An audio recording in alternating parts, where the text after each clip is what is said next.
Pembalakan yang ilegal juga ada sebenarnya. Iya.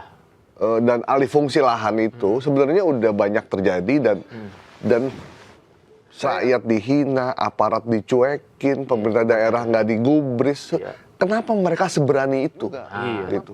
Maupun misalnya pun dia rehabilitasi juga belum tentu setahun 2 tahun berbentuk kayu yang sama gitu. Jadi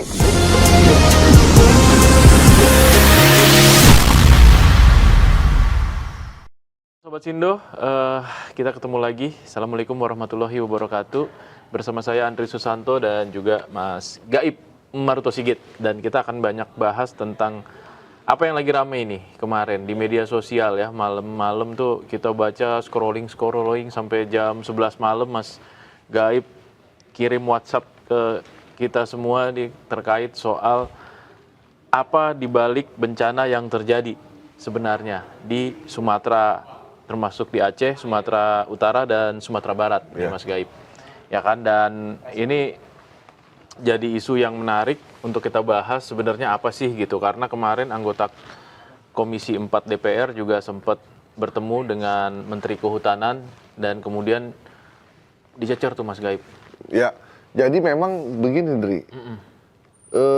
Sebenarnya yang namanya tambang liar.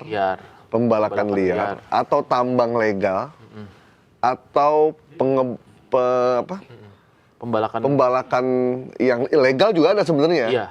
Dan alih fungsi lahan itu sebenarnya udah banyak terjadi dan saya yakin banyak menteri yang tahu juga. Dan banyak pejabat daerah yang tahu juga dan banyak aparat yang tahu juga. Kenapa saya yakin begitu? Karena kalau kita habis ngambil hasil hutan, dibawa keluar, itu kan ngelewatin jalan. Kelihatan. Kalau ada yang bilang itu penyelundupan, kalau penyelundupan itu kayak masuknya malam-malam dari gorong-gorong, nah itu penyelundupan tuh, karena nggak ketahuan. Kalau ini datangnya pagi, siang, sore, tuh bawa, nggak mungkin malam karena di hutan kan serem kalau malam banyak setan. Jadi dia gelap. Ngambil pagi, bawa siang atau sore, melintasi rumah penduduk, melintasi jalanan, dan dia pasti melewati pos penjagaan, melewati segala macam. Jadi udah tahu semua. Nah, begitu peristiwa ini terjadi, dan kita cuma bisa lihat, saya cuma mau ngomong gini, Bang, kalau kita ada yang bilang laki-laki tidak bercerita, dia hanya menunjukkan apa yang bisa dia lakukan untuk keluarganya. Saya juga bisa bilang, pohon itu tidak bercerita, tapi dia menunjukkan kesedihannya lewat kayu gelondongan yang ditunjukkan di depan manusia. Nah, kalau kita sebagai anak bangsa nih, sebagai sosok manusia yang beriman, berbudi, berakal, punya hati nurani, itu pohon itu sudah ingin nunjukin ke semua orang, nih, gelondongannya masuk ke rumah penduduk, gelondongannya mengapung di Danau Singkarak, dan itu membuka mata semua orang. Kalau udah kayak begini, aparat semua pejabat tetap masih tidak berubah, saya nggak tahu, mungkin tahun depan atau kapan akan ada bencana yang lebih besar dari ini. Nah ini menariknya sebenarnya bencana ini bisa diprediksi Mas Gaib. Nah tadi kan ngobrol tuh ya sama ahli cuaca lah gitu. Sebenarnya yang terjadi di Thailand itu kan sama siklusnya dengan yang terjadi di Indonesia. Di Thailand itu korbannya 142. Di Indonesia saat ini per tanggal 5 kurang lebih sekitar 846 korban jiwa. Yang meninggal. Yang hilang juga masih banyak. Yang hilang sekitar 500-an. Berarti lebih dari 1.000 dong. Lebih dari 1.000. Nah ini kenapa nggak bisa diantisipasi gitu? Kenapa nggak ada sistem alert di awalnya gitu? Padahal sebenarnya udah bisa diprediksi 5 hari ke depan ini bakal terjadi hujan terus-menerus selama 2 hari yang mengakibatkan banjir bandang gitu, mengakibatkan bencana longsor gitu. Ya terlepas dari ini ya, terlepas dari memang kondisi daerahnya yang sudah rusak karena tadi yang disampaikan ya pembalakan liar dan segala macamnya gitu. Sebenarnya curah hujan yang tinggi yang terjadi itu sebenarnya bisa diprediksi gitu. Nah ini sebenarnya kesalahan ini tidak hanya dari satu pihak aja sebenarnya, tapi juga ada dari beberapa pihak lain kan. Ya semua lembaga harusnya bisa duduk bareng, ngobrol, kira-kira ke depan gimana nih supaya nggak kejadian lagi kayak gitu, Mas Gaib, ya kan? Nah, kita juga mempertanyakan gitu. Nah, ini memitigasi bencana di Indonesia seperti apa sih? Mitigasi itu adalah satu kegiatan yang paling tidak digemari oleh banyak orang. Baik oleh pejabatnya sendiri, baik oleh DPR, termasuk juga Nun Sewu, termasuk oleh masyarakatnya juga. Mitigasi itu adalah resiko pengurangan bencana. Bukannya menyetop bencana ya, tapi mengurangi resikonya, termasuk korban, kerugian, segala macam. Jadi begitu ada peringatan dari BMKG 5 hari cuaca buruk, maka ada video ya, ada video. Kita nonton video dulu ya. Nonton video dulu, oke. Ini rapat dengan Komisi 4 dengan Menhut ya. Iya.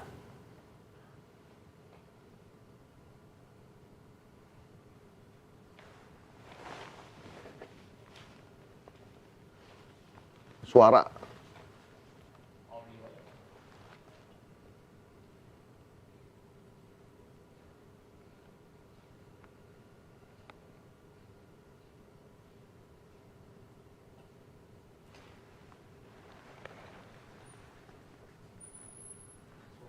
Truk itu lewat di jalan raya 2 hari setelah peristiwa banjir ini. Dan dengan kemajuan teknologi, truk itu lewat di depan hidung kita. Sungguh menyakitkan, Pak Menteri.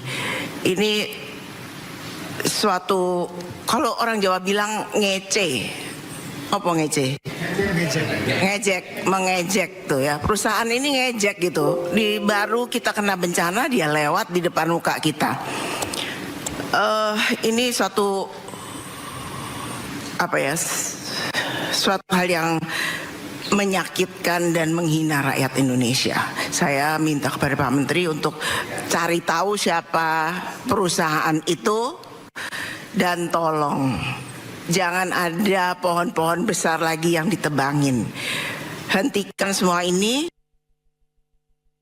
Iya kan, tuh. Ya tadi ya bencana itu ya tadi mitigasinya memang harus jelas. Terus kemudian ya ini juga jadi tamparan keras sebenarnya ya buat pihak kementerian ya. Kalimat Bu Titi Soeharto ini adalah ini mengejek dan menghina rakyat Indonesia. 2 hari setelah banjir, truk pembawa kayu tetap beroperasi. Dan itu muncul memang di media sosial. Kayaknya udah nggak punya hati nurani mereka. Dablek kalau bahasa Inggrisnya. Kalau bahasa Brazil tuh belgedes. Bener-bener kayak rakyat dihina, aparat dicuekin, pemerintah daerah nggak digubris. Kenapa mereka seberani itu? Kenapa mereka bisa sewenang-wenang itu? Di mana-mana biasanya kalau ada orang yang berani meskipun salah, pasti dia udah melakukan sesuatu. Pasti punya sesuatu di belakang. Pasti punya sesuatu di belakang itu. Karena dia merasa mungkin semuanya udah gue urus. Jadi kalaupun pasti gue aman gitu. Jadi pesan dari DPR adalah ini Menteri Kehutanan harus berani mengungkap siapa nama-nama perusahaan yang melakukan penebangan pohon atau penambangan liar di kawasan tersebut. Pertanyaannya, berani nggak? Nah, itu. Tiba-tiba kalau ada begitu dicek, lihat susunan direksi, wah, ada si Ono. Komisaris, si dia. Begitu lihat tambak, wah, ada si Ono lagi. Mumet dah. Cuma ingat Pak Menhut, Bapak adalah pembantu presiden. Betul. Seperti kata Purbaya, saya tidak peduli dengan yang lain, saya hanya tegak lurus pada presiden. Pak Menhut berani nggak ngomong gitu? Saya Menteri Kehutanan, Raja Juli Antoni, hanya tegak lurus pada presiden. Karena mandat menteri juga dari presiden. Saya tidak peduli siapapun pemilik pembalak atau tambang liar di kawasan tersebut, akan saya sikat. Nah, kalau Pak Raja Juli berani begitu, kan Pak Raja Juli tulisannya di bunyinya Raja Menteri. Wah, udah raja dong. Gitu. Keren juga ya namanya Raja Menteri. Jadi bukan Raja Juli Menteri, tapi Raja Menteri. Itu keren loh. Kalau udah berani begitu, baru top.